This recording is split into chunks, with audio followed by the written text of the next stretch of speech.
time to get out in the sunshine and check in with Deric, who's at Rossborough House in Wicklow. He's been there all morning getting ready for this year's big ride in support of Street Child. Yes, over to you, Deric. Take it away. Yes, good morning, team. Well, the sun is shining. We're down here at the starting line of day one of the big ride, all in aid of Street Child. All the riders are up on the bikes, are getting ready, and join us now to kickstart them off here this morning is none other than Rob Carney and Will Greenwood. Good morning to you, gentlemen. Good morning, Deric. Great to see you. Rob, you look like a man who's ready for a cycle. Well, no one told me about the cycle. I wasn't invited. Had I known, I would have brought my bike. Oh, yeah. I've got a spare one. You got a spare one, yeah, in the back. Anyway, first up, before we talk about cycling and rugby and all the stuff that's happening down here, can we talk about Jess, and a big congratulations are in order. Yeah, we can, of course, number 2 on the way. It's funny, speaking to so many people, and the likes of Tommy as well, had to. They said it's a piece of cake. You said the same thing. So I don't know what the big deal about having more than one is. Two, no, when it's you great. get to We're very 3, because you can't man mark once you go above 2. That's the big number. How far are you gone, Rob? We are 20 weeks, so halfway there. Halfway there. Yeah. So no, it's great. Very excited.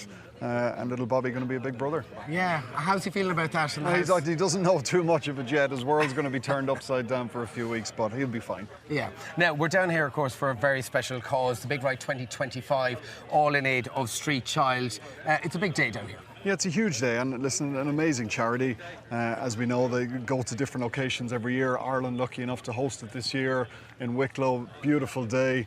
You know, and for children education across the world. I think last year raised close to £2 million, which is amazing. And the impact that has, you know, for literacy and numeracy for children, to help improve them and give them the best start of life. An unbelievable charity, and they're doing great things, and today will be another great milestone for them. Yeah, Will, I believe you've taken part in this event 5 times. 5, yeah. And been to Sierra Leone as well to see some of the schools. The charity started in 2008 over in Sierra Leone, does some incredible stuff, as Rob says, with education.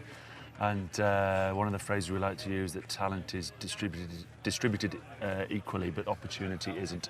And so this gives the opportunity for children in really impoverished areas to try and get access to the sort of education that gives them the opportunity to thrive and grow and develop their own business and support their own communities from within, rather than just monetary handouts. I mean, you've seen the projects firsthand on the ground. What was it like? Incredible. We went to Makeni in Sierra Leone, and you turn up at the school and the pride they have at the school, and one of the teachers there had been through the school that didn't exist before Street Child started. Street Child set the school up, the kids go through the school, and then a lot of them come back and then educate the next generation of children to give them the opportunity to thrive and survive. So it's a wonderful, wonderful charity. And then over the course of the last 5 years, we've been Holland, Belgium, we're in Ireland this year, we've done the UK, Belgium, the cobbles. I don't know if you cycle. bloody cobbles. In a row, it's like being like in around Temple Bar, right? Yeah. in Dublin. I mean, what was the standout moment for you over the last 5 years, I suppose, in terms of cycling? Falling off the cobbles at least 3 times. Oh, and the standout moment would probably be, I think, do you know what? Shared endeavour. You come together, there's people from all sorts of different companies, and you often have these business meetings and Zoom calls. It's all a bit steady. You get here, you cycle 100k, 140k, according to what distance you're doing, and you have a beer later on, you share share stories, and you take part in a really special, pretty unique event where you sort of all come together for the same cause. So it's a wonderful, wonderful day. I mean, you told me you've done a lot of training. You haven't done many races, so... Last time I was on a bike was this time last year. My bike's over there, probably still staying in the same gear when I threw it into the crowd, saying, I'm never getting on a bike again. And here we are. And here we are. Rob, let's talk all things rugby, and a massive win for Leinster over the Bulls at the weekend in the URC. Yeah, it was a huge win, and one in truth that they probably needed to win. You know, after a disappointing exit in Europe, coming under increasing pressure for the quality of team they have, the resources. You know, so it'll keep a few people off their back, I'm sure, and it was deserved. They played very well on the day. You know, amazing to see it played in Croke Park, with the history attached to that, and it just means they'll enjoy their summer now a little bit more than had they not got any silverware. Yeah, I mean, 46... I'm just wondering on that. Will they only get off their back when they win Europe? Are there still those that go, well, you've won the URC, but you should... I'm not trying to... It's a fair question, and I think, you know, in truth, the team probably themselves judge Europe as whether the season has been a failure. Feels or, a little or bit not. like Man City. The Premier League's goal, you've got to get the Champions League. Yeah, Valencia yeah. sort of feels like the Champions League's everything. And I think with the South African teams in it now, it's a much more difficult league to win. So, in the past we would have not belittled winning the league, but it might not have had the same aura, prestige attached to it. There's definitely more of that there now. But, Europe is still the big one. And it's the one that the players and coaches themselves will hold themselves accountable to. And a I big think. one for Leo Cullen as well. All eyes on the Aviva this weekend amazing. as well, with the British and Irish Lions and the Pumas.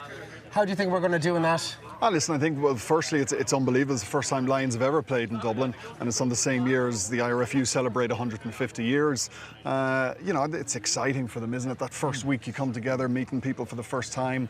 I'm sure Andy Farrell will pick loads of different combinations, try and get people knowing each other on the pitch as quickly as possible. But there was a little bit of criticism that he picked was it how many, 15, 16 Irish players? A lot of Irish players, but we're a little bit biased to it as Irishmen, so it'd be interesting to hear your opinion on that one. Fair number. I think what often happens is you might say, well, this is what happens in your last game, and you ignore the 3 previous years of utter brilliance, of winning a Test series in New Zealand, of winning in South Africa last year, of being the #1 team in the world, and the sheer quality and calibre of those players. Absolutely. I think it's absolutely, from an English, it's a fair split.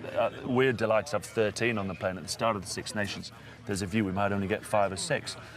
And a half decent back end to the Six Nations, and it's propelled a lot of Northampton players onto the plane and giving those guys a chance. And once they're on the plane, actually picking your All first bets test. are off. Correct, yeah. Yes. And what great coaches, which was what Andy Farrell do, gives everyone the opportunity to be selected for the first test. Over your career, obviously you won the World Cup with England. You did 3 tours. I did, yeah. Got progressively worse. Started fabulously and ended in a complete calamity in New Zealand. But it was fun, and I ended up in the slowest international midfield that's ever taken the field. In the final 3rd test, after all the injuries, Ronan O'Gara was at 10, Stephen Jones was at 12, and I was at 13. We had a combined 100-metre time of 73 seconds. Not the slowest ever Lions 13, because Tommy Bowe played number 13 in the Test match. I think he's slightly sharper than me. Is it true? I'm back to Jess and all that. Is it true that your wife gave birth in the middle of the World Cup? So that's an interesting, slightly story. So I came home. The truth is, we lost our first child in 2002, and in 2003, my wife went into early labour, intensive care, and I had to make a decision. So I flew home during it. We thought we were going to have our second child. So I had a week at home. Yeah. She then delivered one of these sort of Hollywood lines: "You go back and win the World Cup, and I'll keep the baby." Wow. And my eldest is an absolute rascal now, and he's just turned 21. Born in January 2004. My wife spent 4 months in hospital. So it was it came out well. Yeah, great.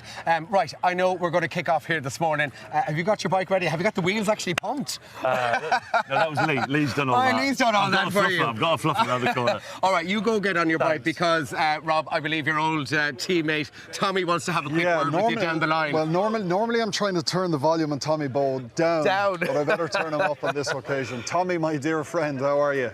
Good morning to you, Carnes. Good to see you. You're all dressed up, ready for the cycle this morning. Good on you. You're always a man for a good cause. Listen, obviously Andy Farrell's going to name the squad for the Lions match on Friday. I think it's been announced later on today.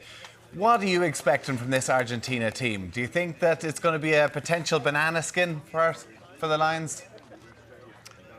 Do you know what, Tommy? I do, and you'll know this from the first few weeks of Lions getting together, that it takes time for the team to gel and to bring all the relationships together and understand the different players you're playing alongside. Argentina obviously know each other very well. They'll come with a huge amount of passion. They'll be relishing this experience of playing the Lions for the first time ever in Ireland. So it's going to be a great occasion, huge event. The atmosphere is going to be whopper, and I think Argentina will really fancy themselves. And then, of course, Joe Schmidt is the head coach of Australia, going down under. We were both there in the last tour in 2013. It's an unbelievable place to tour. The amount of Irish that are travelling down, people from all countries as well. It's going to be an amazing occasion for the next couple of weeks. Are you going down? No, I'm not, Tommy. I'm not going down. I was in Australia at the start of the year, and then I had some World Rugby stuff in Hong Kong to do as well in March. So decided to take the summer off this time, spend it at home with Jess and Bobby, and get ready for impending arrival number 2. So no, to be honest, I'm happy enough to watch it from from the couch back here. Are you going down yourself? I am hoping to go down for a couple of matches. Yeah, looking forward to it. It's going to be a cracker. I have... Lucy doesn't know yet, does she? Lucy's just about found out. The beauty of having the two kids is that it's nice to escape. You're going to know all about it. All the best, mate. We'll catch up soon. Good man, Tommy. We're going to start them I've off here, important Tommy. business. Yeah, he's important business to do because we're going to kick them all off here. Is everyone ready to go here this morning? They're all geared up and ready to As go. if you haven't been waiting on the long count enough. of Tommy's hooter. Off we go, Rob. At Okay, 3. you ready? Ado, August ahead. Off we go. Woo! There we have it. 520 cyclists heading off this morning. Of course, we have all our hikers. We have our runners kicking off tomorrow as well. Beautiful sunshine down here in the Garden County. And what a course they have laid out for them over the coming hours. It's going to be a pretty tough one. Some of the hills up around the Wicklow Mountains are absolutely incredible, but the sun is shining. They're all in good form. They're all in great spirits. Look at them all go there. Fantastic to see the crowd, the atmosphere. It's brilliant. And of course, if you want to support them, if you want to get behind them online, it's streetchild.org. But we're having a gorgeous morning here, guys. They're still going. There's hundreds of them. Back to studio in Dublin. Thank you so much, Deric. Do you know what? A bigger crowd than Trump's parade the other day is what I think is there this morning. So well done to everyone doing it. Gorgeous, gorgeous day for it. Toot, toot, toot. I think he was a bit frustrated with how Jigging that on wasn't that one, working. didn't he?